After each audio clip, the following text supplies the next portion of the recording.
Hi everyone, my name is Vicki Jones. We have a super guest today. Super in the sense of he's a visionary that made it happen. His name is Mr. John Wilkins.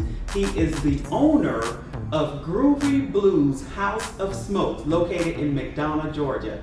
John, thank you for joining me today. It's my pleasure. Indeed. So the thing that I found interesting and phenomenal about John is he's an individual that had an idea that he always wanted to carry out, and he did it. Tell us about that.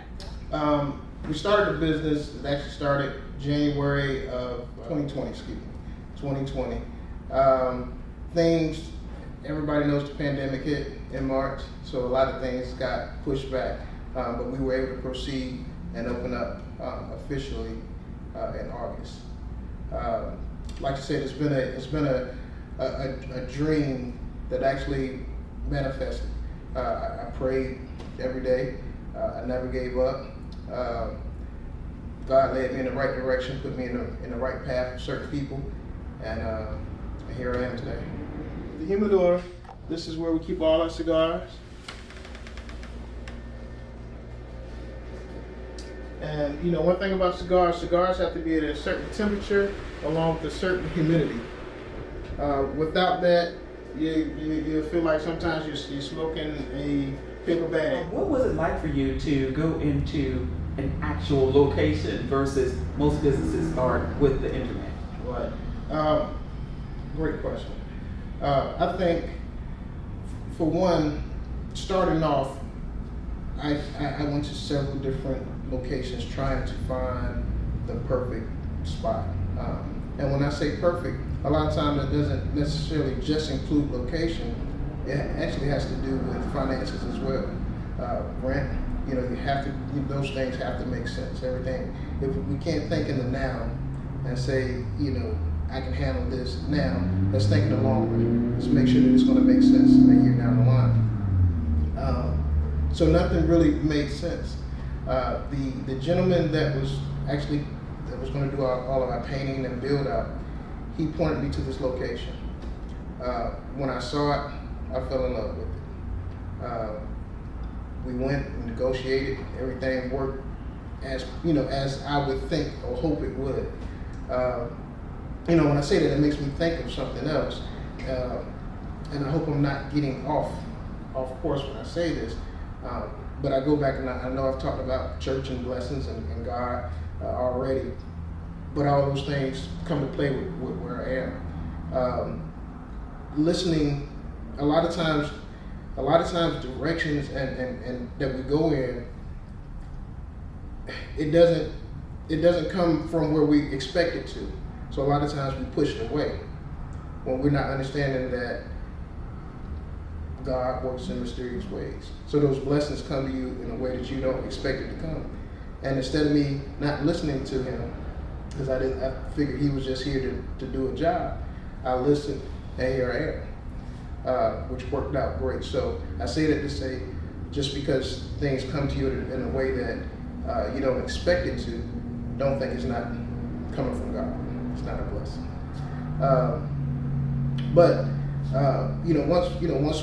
Once we got the location, we got the building, we thought through a process of going online and getting advice from this person and this company and figuring out what made sense for us here at Groovy Blues.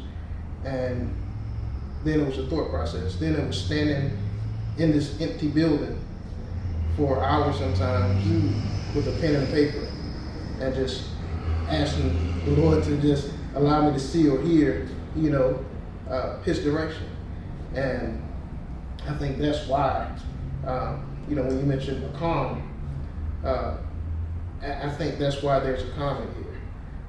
And I give my grandfather a lot of credit. And something he used to say all the time was, your granddad is cool. And I feel I'm the same way. I'm always trying to be level-headed. I always try to think through everything. And again, I believe that's why, there's a sense of warmth, of family, of calmness, when you walk through. Over here, some extra seating as well. We call this the living room. And basically what we did here was we basically just have a couple couches in here, a couple tables. We have a mirror and a couple pieces of some art that may be at your house. So we wanted to make sure this was comfortable as well. When people are beating the doors down, there's a certain amount of space in here. It is. As people get to know about this calm and this tranquility and this community, because it feels like it, and people getting to know each other in such a comfortable yet quaint space. Right. What are you going to do about everyone that wants to get in and be a part of that and experience it? I tell you, one thing that we've done, already is we have the outside. Okay. We use the outside. We have tents sometimes that we put up. We have chairs, that we put out. But as it continues to grow, then I basically just have to do what I continue to do, and that's listen. Indeed. And then follow suit. Indeed. I really appreciate, John, the fact that you're giving these points in terms of listening and following and that direction and that's being given. But you do have to be still and right. Listen. If something happens as far as mandates, then basically we have to take what the new laws are and just see what adjustments we can make. Right.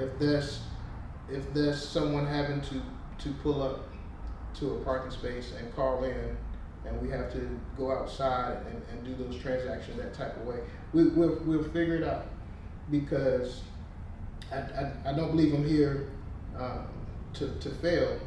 It's just a matter of me figuring out how to continue to to prosper.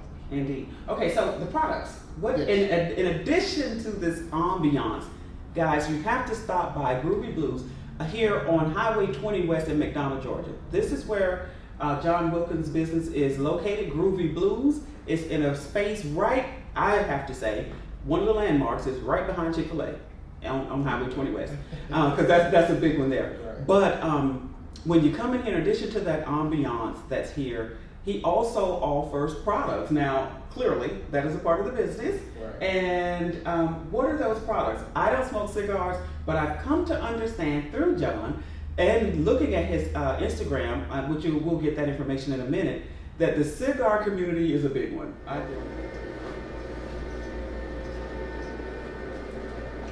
All right. The community is enormous. And the thing is, it's not just a gentleman's game anymore. It's ladies, gentlemen, everyone's getting together. They're finding a way to make it fashionable. A lot of lounges now almost become date nights for a lot of people.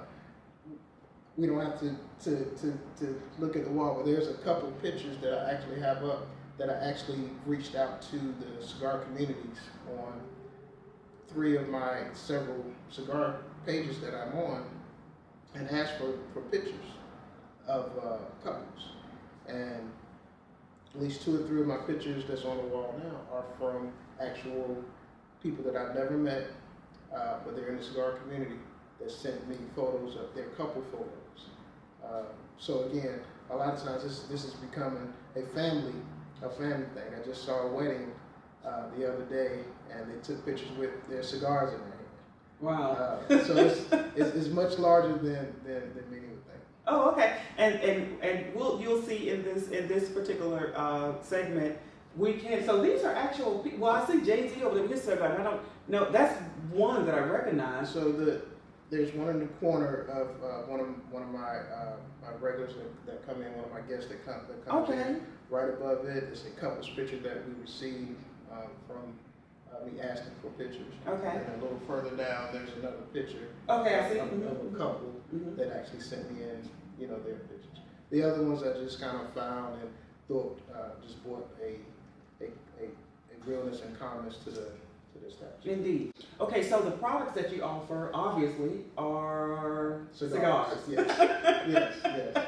Okay, so quality Is that a factor? And I would think so. I think that's with anything. Yes and no. Okay. You know, a lot of people say there's no bad cigars. It's different palates.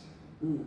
It's almost like if I love seafood, I really don't understand how someone hates seafood. So it's different. It's different palates. So we have a range from sweet cigars that has like raspberry flavors, that has like a vanilla flavor. Oh, got it. Okay. We have some cigars that are dipped in certain cognac, or just different types of spices and sweetness. We actually have cigars that are sugary sweet. So when you put it to your mouth, you actually taste that sugar sweetness through the whole cigar, which makes it a little easier to smoke. Some people just like the taste, and some people it's an introduction to the other cigars. Mm. It's all about finding out what you like, what's comfortable for you. But the whole thing with cigars, it slows you down. When we walk out our door and we go to work, whatever our job is, a lot of times it's hustle and bustle. I gotta be here at this time. I gotta rush. I gotta make it back home before a certain time to pick up the kids, etc. With a cigar, the average time is about an hour smoke. So it forces you to relax. It forces you to calm down, because you can't just hustle and bustle with a cigar can. It makes you sit down, relax, and it puts everyone on an even playing field. We have doctors that come in here. Mm. We have some guys that are in school. It puts everyone on an even playing field, and that doctor can learn something from that kid that's in school, and that kid that's in school definitely can learn something from that doctor. So it puts everyone on a, I can't just walk out of here and just go to a doctor's office, go to a hospital, and learn from not just walking in. Right. But when I'm here, I can learn so much. We've developed so many relationships. Something that I get often is, "I'm so glad that you're here." I hear that so many times, and it kind of, I don't want to say I don't get it, because I do, but it's heartwarming for somebody to come into this establishment and then tell me, "I'm so glad that you're here," and the amount of times that I hear it. A lot of guys, they'll tell you, they was like, we could be out doing some other things, but we decide to come here, sit, relax, go back home. Wow. Now, just hearing that, because I'm really, with my lifestyle, I'm really on making those moments to come. Mm-hmm. And I have my methods of doing that. But listening to you, and what happens in here, and the learning part, right. I like that, because I really do like to learn from others, that know so much more than I do, and then just the community feel. It really, guys, I'm serious. I'm sitting here and I'm like, wow, I need to, as he's talking and sharing this, I need to come by here during business hours. Even though, do you get that from people who are not smokers? Every now and then, not too often. Even if they're not, a lot of times they will try. They'll say, let me give me something to try, just to kind of not fill out a place, I guess. Mm-hmm. But you'll be amazed. You'll be amazed at the conversations that are had here. It's not what you maybe would think if you're not in the community. We have, we talk politics. We talk about coming together as a community, as one. We talk about how we can help the other. Some conversations get deep. Sometimes it goes to where we having Bible school some nights in here, and it's honestly, it's just amazing. Indeed. So, in terms of the products, can people buy the cigars online, or or how does that? Or do they have to come to the establishment, or would that be something you'll eventually offer online? Well, we do offer it online. I've shipped out quite a bit over the past 6 to 8 months. A lot of times you can contact me through Facebook, Instagram, or email. Okay, how can people find you? What we need to know is on Instagram. How can people find you? What's your name there? On Instagram, Groovy Blues Lounge. Groovy Blues Lounge on Instagram. On Facebook, I am Groovy Blues House of Smokes Lounge. On Facebook, Groovy Blues House of Smokes Lounge. I have to follow you on Facebook. Okay? All right. And also, my email is groovyblues2019@gmail.com. GroovyBlues2019@gmail.com if you want to contact John direct. One more thing in terms of the trade shows, Las Vegas. Yes. So you go to those for the purpose of, so if this, let me share this with you guys. Is obviously John is very serious. Beyond that, and then listening, and then the vision to he's here, it's materialized. But the extra mile of learning more, because when you go to trade shows, that's no, let me see what else I can do. Or when you start traveling outside of the initial or the immediate community where the business is established, that says to me that that individual that's doing that traveling to various venues where there are others globally or nationally, you're looking for more. Right. Right. Is that safe to say? You're absolutely correct. With the trade show, well, let me say this, as a small business, we can't put our hands on every company that we want to. It's not that easy. The trade show allows you to do that. Some of the big name companies that have a large stake in the cigar community, I'm able to sit down with the owner or some of the representatives and see how if we're able to do business together, create new relationships, bring in new brands to the lounge to offer our guests when they come in. And then you meet new people, you meet new lounge owners, and that way you can kind of compare. What are you doing in your lounge? Or this works in your lounge. Oh, that sounds like a great idea. And you can bounce ideas off of someone that lives in California or someone that's from Canada. Just see how they do things, differently, and it just helps with motivating ideas and get your brain working. So that's the last stop that you can make, or the first stop that you should make after leaving the humidor. So we're ready for business. Come on out, relax, have a stick, and welcome to the community. If you have a dream and you feel it in your heart that this is what you're here for, first, do not give up. Begin to create a plan. Whether that plan is ready to go in action today, next year, or 5 years from now, create a plan. Continue to work hard at whatever you're doing. It doesn't matter if it's fast food, it doesn't matter if it's a big corporate job, whatever it is, continue to work hard at what you're doing. We all know work without faith is dead. So you have to put in that work. You have to leave it all on the table. I feel that for years when I was out working, if I can work 40 and 50 hours for someone else, I have to put that same into myself. Once I'm in this position, there's no need for me to say, "Whew, I made it." No, that means I have to work harder to keep it. So that's my advice: is to not give up, pray, listen, and act accordingly.